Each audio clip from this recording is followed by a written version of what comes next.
This is quote part number 2. I think the last time I did this, that was 2 months ago, and I just wanted to share one of the inspirational and very motivational quotes that I came across. And it's also something that I can relate with, and the things that has also helped me out in my everyday life. So we'll start with the first one. This one, it says here, remember, you don't need a certain number of friends, just a number of friends you can be certain of.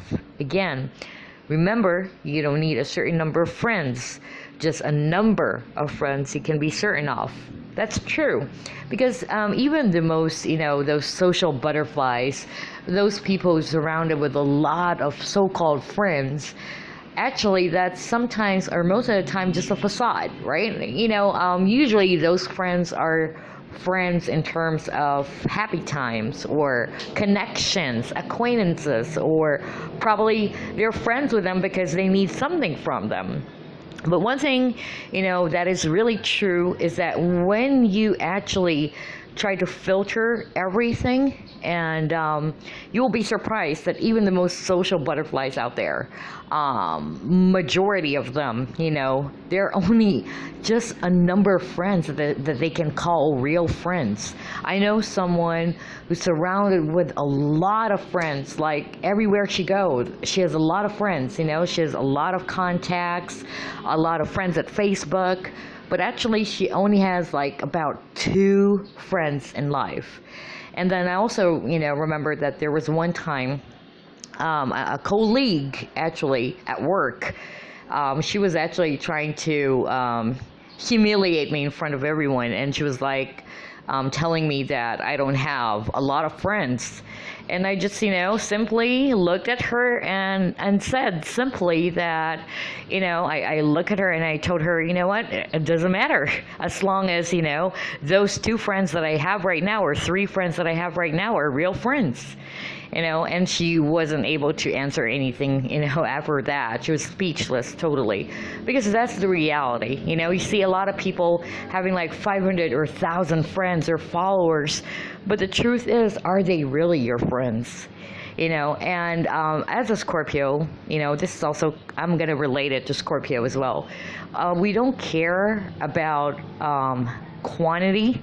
It's really the quality that we're looking for, so long as these so-called friends, or these friends that we really consider as true friends, are someone that that are real, and someone that we can actually depend on anything happens, and that these people actually really likes you at your very worst. And something that I'd like to share as well, there's this girl who actually told me that she was trying to test her friendship with the people that she considers as friends, and what she learned was she did a test, like she was actually, they're friends, right? Like they call themselves friends and all that, but when she did a test of trying to borrow some money, and those people that she called so-called, tagged as friends, would also actually ask money from her or borrow money from her. But when she did a test of borrowing money from them, she actually realized that they're not really friends, because of the simple fact that when she's at her lowest moments, they weren't there. The sad part is when she found out that they do have money actually, but then they're not just there for her, even though she was she was acting as if she was really in bad need of help. And that's when she told me, that's when, you try to test who the real friends are, especially when you're in the lowest moments. Sometimes, they're only good friends with you because you have money, or they can get something out of you. Or when it comes to crisis, like really, when you face a crisis in life, suddenly you'll be surprised that they're all gone. So that's a truth. So I could relate that with this quote that it says here: you don't really need a certain number of friends. It doesn't matter if you have 500, you have 1,000 friends, or what. It doesn't matter. What really matters is that you are really sure that those number of friends that you have, even though they're only 2 or even 1, that friend is someone that you can really call a true friend, something that you can really depend on, someone rather, who is willing to be there with you and support you all throughout, whatever happens. Okay, so that's the first quote that I find so inspiring and so motivational. The next one would be this one. It says here, one of the most profoundly human things you can do is to talk to someone instead of about them. It is true. I've also encountered a lot of people, who loves to talk about other people. I don't know why. I don't subscribe to that, honestly. Sometimes, you would be surprised that even if you're busy at work or you're focused on something, you will actually overhear, or some people actually would come up to you and tell you sorts of things about other people. And unfortunately, most of these things are really bad things, bad stuff about other people. And I wanted to share that one of the things I have observed really is that they always like to talk about other people other than them. Or not them, actually. That's a psychology, really, that people would rather talk about other people, but they wouldn't want their lives to be exposed, or they don't want to talk about themselves, or if they talk about themselves, it's always about the good things, right? But they love to expose the bad things about other people. They love to talk about other people instead of talking to them and really just, saying, hey, how are you doing, and all that. Most especially they don't like the person, of course, or they find it like some sort of an entertainment. I don't know what you call it, if it's just pure entertainment for them to talk about other people all the time, or I don't know, really. I find it really silly and pathetic. That's why every day I get a lot from, a lot of people coming up, or you would overhear people really trying to talk about other people. Sadly, sometimes, or most of the time, they would talk about someone rather, behind, that person's back, which is really, really terrible, But it's funny because they don't want to be talked about. I mean, if you put yourself in their shoes, I'm pretty sure, they wouldn't want to be, experiencing the same thing. But I guess what I wanted to say is that it's true that it's better, if you just talk to someone instead of talking about them all the time. It would, try to talk to several people about that person. Why don't you just talk to the person? Now, if you have issues with that person, why don't you directly go to the person and let that person know, right? So that's one of the things, or one of the quotes that I also like. Third one, because I think we're just going to do 4 for this recording, and then we'll come up with another set of quotes on the next recording. The third one would be, a wise person knows that there is something to be learned from everyone. I like this quote, and I totally believe on this one, because I believe that learning is a two-way thing.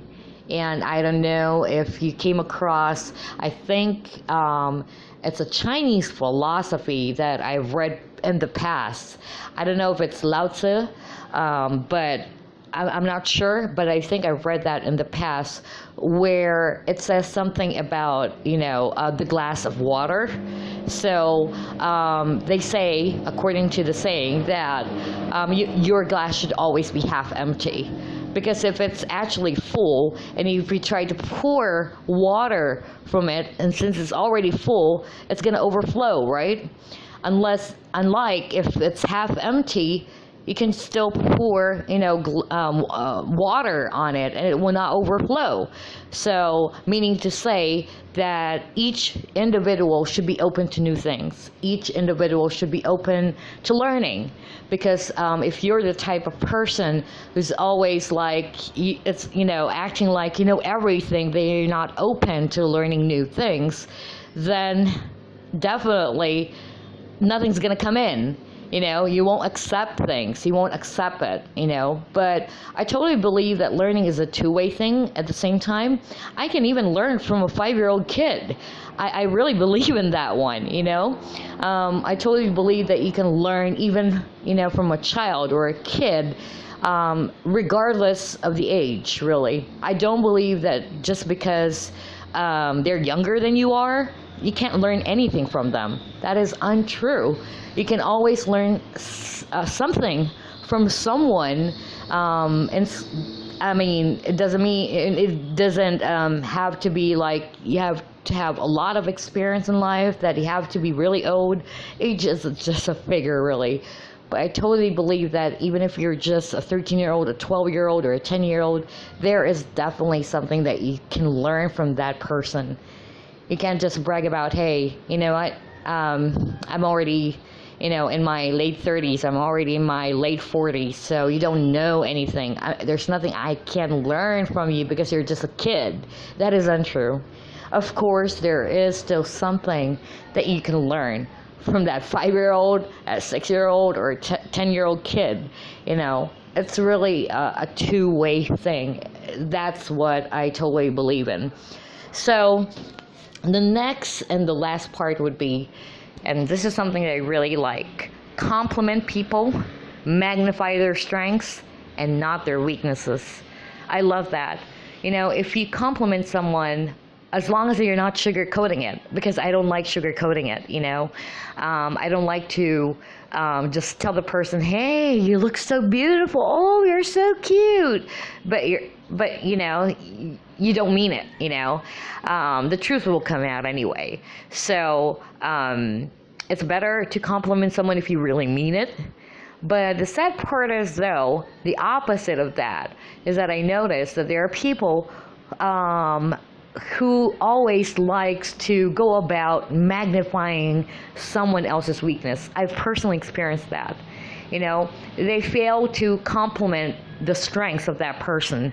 They don't want to compliment the strengths of that person or for a good job that they have done. Those are the personal observations that I've had. But they would always like to magnify the weakness of that person, no matter how small it is, or how small it was, even though it's a really petty thing, they would try to make it bigger, and then talk about it, and then, make it a really huge stink or an issue. So that's why I really like this quote, because, it's important that you spend some time trying to compliment someone. If they did a really good job, then compliment that person. Say the right thing. And if it's really the right thing, if you find that that person is really, doing a good job of whatever it is that they have done, whether, they did really good in terms of their sales that day or whatever, compliment them. But do not always try to magnify their weakness, especially those petty things. Maybe you can just call them out, in a very informal manner. But unfortunately, like what I've said earlier, some people, they always love to magnify the weaknesses or magnify the bad things that they've been doing or their shortcomings instead of complimenting them. And at the same time, why can't it be that they can magnify those strengths instead? Like if you find a person, although they're weak on this part or on this area, then you can magnify their strengths, right? Tell them, you're really good at this. This is just something that you need to work on. This part is this something that you need to work on. So those are basically one of the observations that I've also had, and I wanted to share that to you guys. So these are the 4 quotes, really important quotes that has encouraged me a lot. I came across them and I find it so inspiring and something that I can also relate with, because I'm pretty sure that you guys have also encountered that, right? You've also encountered situations like that. So anyway, on the next upload, I'll also talk about a new set of quotes that are very, very inspiring. Hopefully you enjoyed this really simple, not too long recording about quotes. I'll come up with another set next week probably, if not this week. And then of course I'm still working on that Scorpio thing, the Scorpio, all about Scorpio thing. But for now, thank you so much for listening. I really appreciate it, and I hope everyone is having a great day. Bye.